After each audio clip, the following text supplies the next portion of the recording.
ایسی غربت پر صبر کرنا جس میں عزت محفوظ ہو، اس امیری سے بہتر ہے جس میں ذلت اور رسوائی ہو۔ کسی کی تباہ حالی پر خوش نہ ہو، خبر نہیں کل زمانہ تمہارے ساتھ بھی یہی برتاؤ کرے۔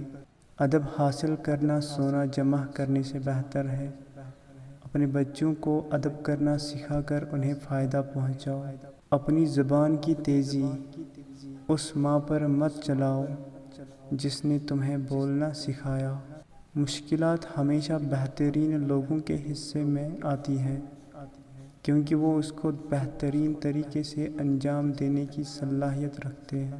ایک دوسرے سے بغض نہ رکھو کیونکہ یہ ہر خیر و برکت کے زوال کا باعث ہے۔ اگر تم اپنے علم پر مغرور ہو تو جہالت کے لیے یہی کافی ہے۔ انسان کو اچھی سوچ پہ وہ انعام ملتا ہے جو اسے اچھے اعمال پہ بھی نہیں ملتا، کیونکہ سوچ میں دکھاوا نہیں ہوتا۔